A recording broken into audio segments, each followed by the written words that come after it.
자, 우리 오늘 잘잘콘 이렇게 오늘 또 특별한 분을 모셨습니다. 잘잘콘이 추구하는 게스트는 우리가 아이들이 실현 가능성 있는 우리 롤모델들이 막 실현이 불가능한 사람들 있거든요. 무슨 나의 롤모델은 일론 머스크야. 안 된다고. 니들 일론 머스크가 못 된다고.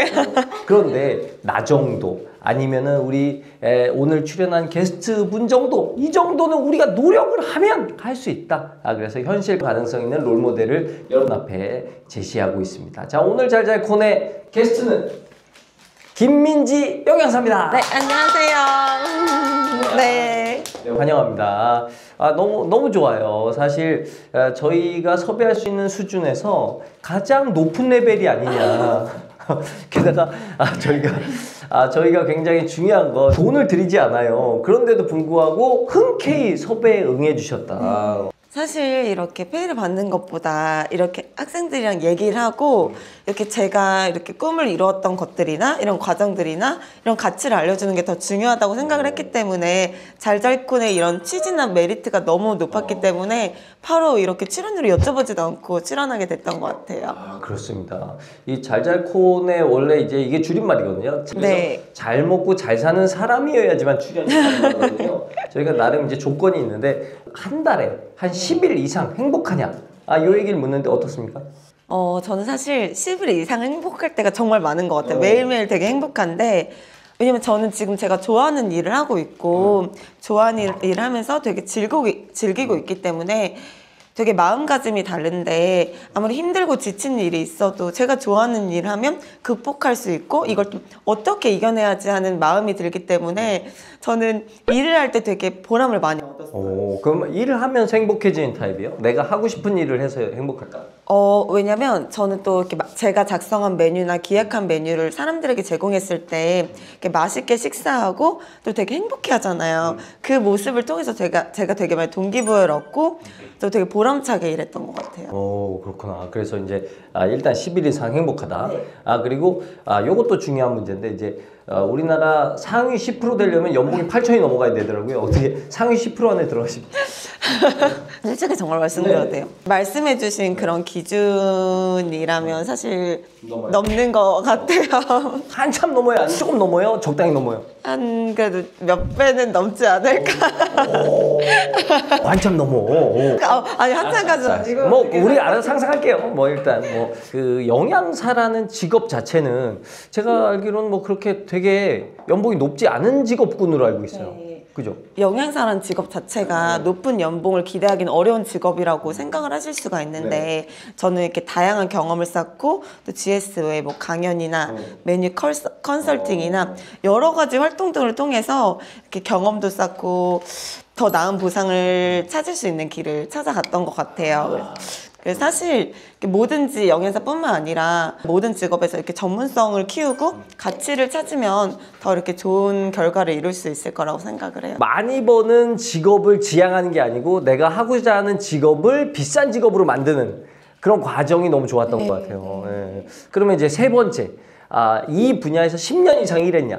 얼마 되셨어요? 제가 대학교 졸업하자마자 바로 근무를 했기 때문에 지금 13년 차 영양사로 활동을 하고 있는데 중고등학교 영양사로 시작을 해서 초등학교 기업급식 그리고 군부대 급식을 위해서 컨설팅을 또 재능 기부를 하고 있어요. 그래서 군부대뿐만 아니라 해외 급식까지 정말 다양한 분야에서 경험을 쌓은 것 같아요. 그래서 13년 차이지만 이렇게 여러 분야에서 경험을 쌓은 건 많은 영양사들이 되지 않을까. 자, 어쨌든 이게 오늘 이제 영양사님이 잘잘사로 충분히 인정이 돼서 이제 인터뷰를 진행하도록 하겠습니다. 이거 만약에 잘잘사가 아니었으면 여기서 이제 컷하고 이제 보내드려야 돼요. 그래요? 근데 아까 얘기하셨잖아요. 중학교 영양사에서 고등학교 영양사로 가고 이제 GS로 왔어. 근데 이게 중학교, 고등학교 이렇게 올라오는 과정이 이거 일종의 승진입니까? 더 좋은 건가요? 환경이? 예를 들면 학교에 있다가 기업에 가면 갑자기 성공했다 이렇게 생각하실 수가 있는데 단체 급식 분야가 되게 많아요. 학교도 있고 이렇게 기업도 있고 병원도 있고 많기 때문에 각각의 장단점이 있어서 어디에서 일하느냐, 영사님께서 어디에 적성이 맞느냐 차이이지 학교에 있다가 기업에 갔다고 성공했다, 돈을 더 받는다 이런 건 아닌 것 같아요. 돈 더 받긴 하잖아요. 네, 저는 네. 더 받고는 있어요. 그래, 더 받네. 더 받잖아. 성공했네. 이렇게 현실을 알려드릴게요. 그럼요. 본격적으로 얘기를 좀 진행해 볼 텐데 제가 우리 영양사님이 성공한 이유를 곰곰이 한번 인터뷰를 하면서 되짚어 봤어요. 막 이분은 왜 잘 됐을까? 왜 그럴까라는 고민을 해봤는데 첫 번째로 제가 들었던 생각이 참 사람이 선량하다. 여기 오늘 사실 출연료도 안 주는데 파이며 아까 저는 이 우유에서 진짜 감동을 했어요. 애들이 목마르다고 하니까 저 뒤에 가면 물이 있긴 있었거든요. 근데 물을 안 주고 한참 어디 갔다 오시길래 보니까 이걸 나가서 사갖고 오신 거잖아요. 네네. 굳이 오늘 우리의 귀한 게스트고 모시기 어려운 분인데 자기 돈 써가면서 왜 이러는 거예요? 근데 사실 이렇게 아이들이 여기 온 것도 좋은 추억이 될 거라고 저는 생각을 하거든요. 저희 아이들이 생각나기도 하고 그래서 조금이나마 좀 따뜻하고 건강한 디저트가 없을까 하다가 또 아이들이니까 카페인 있는 음식은 못 먹잖아요. 그나마 편의점에서 제일 건강한 우유로 말하는 것도 그렇고 전반적으로 행동 자체가 굉장히 선량한데 저는 그런 생각하거든요. 우리 가정에서 부모님의 영향을 많이 받아서 선량하게 컸을 것이다라는 가설을 얘기하고 싶은데 그럼 부모님이 굉장히 한번 언성 안 높이고 키우셨을 것 같아요. 부모님을 보고 제 친구들이 말했을 때 저희 부모님이 되게 따뜻한 분이다라는 말을 제가 어렸을 때부터 되게 많이 들었어요. 저는 이런 환경이 되게 자연스러웠는데 막 회초리를 들고 때리시고 이러시기보다는 부모님께서는 테이블에 앉아서 얘기를 하세요. 일단 왜 그런 잘못을 했는지 스스로 생각하고 제가 스스로 반성할 수 있게. 이 일을 하다 보면은 영양사이기 때문에 또 음식도 많이 먹어볼 수도 있고 그래야 되잖아요. 근데 그렇게 되면은 사람이 관리가 안 되고 막 커질 수 있는데 어렸을 때 육상을 해서 아니요, 사실 GS 와서 제가 되게 관리가 안 되고 있는데 아무래도 직장인이다 보니까 회식도 많고 이렇게 식습관 관리가 어려운데 아무래도 영양사라는 직업이기 때문에 아무래도 또래 친구들보다는 식단 관리를 조금 더 체계적으로 하고 좋은 식재료를 어디서 구매하면 되는지 영양사인데 자기 관리가 잘 되어 있으면 보여지는 것도 사실 중요하다고 생각을 해요. 지는 못하면서 누굴 보고 뭐 좋은 걸 먹으래. 맞아요. 등이 제 머리 못 깎는다고. 자기 관리를 착하면 잘 하시는 것 같고 그럼 거기 가서도 이제 적당히 이제 해야 되는데 회식 같은 데 가면 그런 거 잘 안 되잖아요. 네, 아무래도 공감하시잖아요. 네, 그럼요. 술도 먹어요? 제가 애들도 얘도 언젠가 먹을걸? 제가 너무 조심했나 봐요. 술을 제가 진짜 못 먹었는데 저희 부모님들이 알쓰세요. 모든 집안이 다 못 드세요. 친가 외가. 근데 저도 술을 못 먹었는데 일하다 보면 실무사님들이랑 업무에 대한 스트레스도 있고 같이 이렇게 회식하고 이런 자리가 너무 많다 보니까 저는 술을 부모님께 배운 게 아니라 저희 여사님들께 배웠어요. 그분들 약간 전투적으로 드시는 것 같은데? 짝으로 갖다 놓고 드세요. 그러니까 맥주짝, 소주짝. 근데 영애사님 이렇게 폭탄주로 이렇게 타시고 영애사님 짠짠짠. 지금 이 자리에 오기까지 스스로 얼마나 많이 노력하신 것 같으세요? 아이들한테, 학생들한테 너무 맛있는 메뉴를 해주고 싶은 욕심이 있어서 한 달에 한 번씩 한 달 우리가 먹을 식단을 작성하는데 월요일 날 뭐 출근해서 수요일 날 집에 갈 때도 있고 정말 집을 아예 안 들어간 적도 있고 밤을 새벽 1~2시까지 세우는 거는 기본이었어요. 많은 학생들이나 학교에서조차 영양사님 제발 집 좀 들어가라 이런 말을 진짜 많이 했고 집에 뭐 불화가 있거나 들어가기 싫었던 건 아니고요? 그런 건 아니었고 부모님이 그래서 걱정을 되게 많이 속상해 하셨어요. 왜냐하면 이렇게까지 밤을 새야 되냐 하는데 욕심이 나는 거예요. 메뉴를 작성하고 이제 화요일 날 새벽에 집을 가려고 하는데 갑자기 또 아이디어가 떨어져 이 메뉴를 해주고 싶고 또 이러다 보니까 그 메뉴를 작성하고 나서 거기에 들어가는 몇백 가지 식재료를 다 찾아서 하나하나 제가 다 선택해야 되는데 더 욕심을 내서 그렇게 메뉴를 작성하고 밤을 새고 했던 것 같아요. 제가 보는 또 성공한 이유 중에 하나는 이 욕심인 것 같더라고요. 이거 뭐가 내가 더 하고 싶다. 이게 욕심을 낸다고 해서 나에게 돈을 더 주는 게 아닌데 괜히 막 열정 불태워가면서 막 그죠?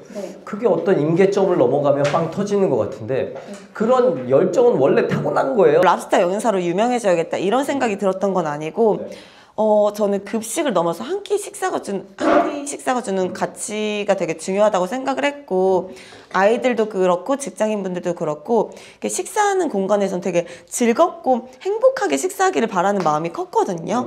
그래서 저는 그런 마음을 가지고 일하다 보니까 더 맛있는 메뉴도 해드려야지 이런 식재료도 제공해 봐야지 하다 보니까 이렇게 더 다양한 메뉴도 제공하고 이벤트도 할 수 있었던 것 같아요.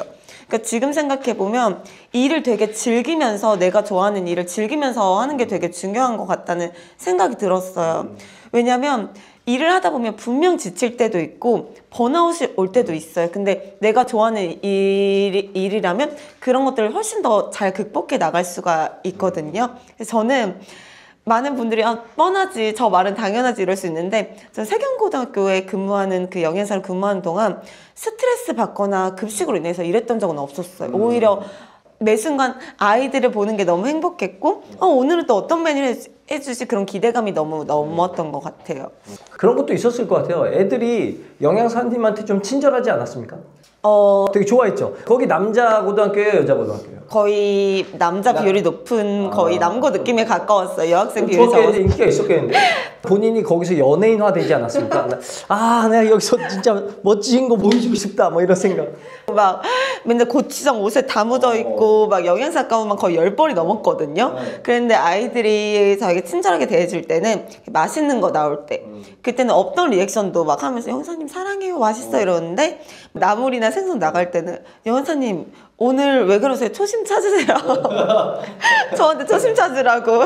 너네가 맨날 맛있는 것만 먹을 수 없지 않냐. 건강도 챙겨야 된다. 이런 뻔한 말을 했었어요. 나중에는 나물도 어떻게 하면 맛있게 조리할 수 있을까? 뭐 계란찜에 치즈랑 올려보기도 하고 생선 같은 경우에 뼈 있는 생선을 안 좋아하니까 가시 있는 생선을 안 좋아하니까 저는 그 뒤로 맨날 순살 생선만 제공을 했거든요. 뭐 맛있게 튀김처럼 제공한다던가. 그래서 저희 학교에는 생선이나 나물이 나갈 때 거의 잔반이 없어요. 오히려 아이들이 좋아해요. 그래서 아이들에게 사랑받는 법을 제가 찾아서 노력을 했던 것 같아요. 사회적 관점에서 봤을 때 영양사라는 직업이 어떻게 느껴지시는지. 너무 멋있어요. 어떻게 초등학생이 저런 좀 시키신 거예요? 아니요. 저 지들이 하는 겁니다. 와, 사실 영양사라는 직업이 앞으로도 점점 발전할 가능성이 높다고 생각을 해요. 우리가 먹는 것이나 식습관이 정말 중요하다고 생각을 하거든요. 그리고 영양사라는 직업이 뭐 이렇게 단순히 학교에서만 근무할 수 있는 게 아니라 학교나 기업이나 여러 분야에서 근무할 수 있기 때문에 되게 메리트가 있는 직업이라고 생각을 하고 저는 정말 제 자식이 나중에 영양사라는 직업을 한다면 정말 기쁘고 제가 되게 많이 지원을 해줄 것 같아요. 네. 저도 항상 그런 생각을 해봤거든요. 네. 이 부모로서 자식에게 내 직업을 권할 수 있는 이 자신감과 만족감이라면 굉장히 그 자녀들이 나를 보는 관점도 좋을 것이고 네. 그리고 굉장히 잘 될 가능성이 크다라는 생각하거든요. 아주 바람직하네요. 예. 제가 이제 아이들에게 꼭 강조하고 싶은 부분이 세상을 성공하고 살아가는 방법이 정말 사람들이 흔히 알고 있는 그런 성공에서 충분히 다른 길도 많고 벗어나도 된다. 스카이 안 나와도 충분히 잘 먹고 잘 살 수 있다. 그러니까 그 방식에 너무 매몰되지 마라. 다른 길이 있다. 잘 찾아봐라. 라고 얘기하는 편이거든요. 일단 영양사님 스카이 안 나왔죠? 네, 저는 스카이 근처에도 못 가봤어요. 사실 대학도 정말 중요하기는 하지만 저는 지금까지 해온 그 경험을 보면 학벌보다 제가 지금까지 경험하고 이렇게 쌓은 노하우들이 더 중요하다고 생각을 해요. 그 업무에 임하는 자세와 거기에 이제 그 퍼포먼스가 훨씬 중요하죠. 사실 영양사들은 대기업에 취업을 하고 싶은 게 있어요, 사실. 그래서 제가 현대그린푸드에 대학교 졸업하자마자 저도 면접을 봐서 최고 이제 최종 면접까지 갔었어요. 떨어졌어요. 근데 준비가 부족했다는 걸 제 자신 느꼈고 전 되게 부족함을 느꼈는데 이제 제가 이렇게 최근에 현대그린푸드 본사 면접 봤던 그 공간에서 현대그린푸드 전체 영양사님 대상으로 강의 요청이 온 거예요. 이뤘어. 무조건 내가 대기업에 가야지, 성공해야지, 나는 연봉을 1억 넘게 벌어야지 보다는 자신이 원하는 길을 찾고 끊임없이 노력하다 보면은 이렇게 모든 것도 이루어지지 않을까 생각이 들어요. 맞아요. 역시 그 자기가 좋아하는 일을 하는 게 오래 할 수 있는 가장 지름길인 것 같습니다. 맞아요. 저는 진짜 이게 너무 신기한 게 모태신앙인데 하나님을 만난 게 되게 늦게 만났었어요. 그래서 저는 어렸을 때부터 왜 나는 이렇게 노력하고 친구들은 벌써 성공하고 했는데 몇 살 때부터 그런 불만을 가지고 있었어요? 저는 고등학교 때부터 그랬고 대학교 때 그게 그 최고에 달했었어요. 그래서 맨날 원망의 기도. 제가 아르바이트 했던 그 경험들도 다 식품에 관련된 것만 이상하게 관심이 많아서 뭐 맥도날드에서 햄버거가 어떻게 유통되고부터 제조되고 만들어지는 것도 보고 이마트에 베이커리 다양한 것들을 되게 많이 봤었어요. 그리고 피자집부터 뭐 예를 들면 샐러드집. 그러니까 제가 생각보다 선생님이 되게 다양한 아르바이트 경험 많아요. 10군데가 넘는데 다 음식 관련된 분야다 보니까 지금 그 경험들이 영양사로 근무하는데 되게 많은 도움이 됐었어요. 김민지 영상님 나오셨는데 정말 오늘 보면서 이 잘 먹고 잘 사는 사람이 되는 진짜 여러 가지 것들이 많이 나왔어요. 일단은 사람이 선량해야 돼. 착하니까 도와주고 싶잖아. 내가 좋아하는 일을 하면서 완전 몰입 미쳐있는, 내가 노력을 했는지도 모를 정도로 미쳐있는 그게 빵 터지는, 대박이 나는 길이 아니냐, 이렇게 요약할 수가 있겠습니다. 자, 오늘 이렇게 함께 해주신 김민지 영양사님, 저 다시 한번 감사 말씀드리고요. 우리 아이들이 정말 영양사님처럼 컸으면 좋겠습니다. 네. 저한테 용돈도 주고 이렇게 자동차도 바꿔주고 막 이랬으면 좋겠어요. 네, 오늘 여기까지입니다. 감사합니다.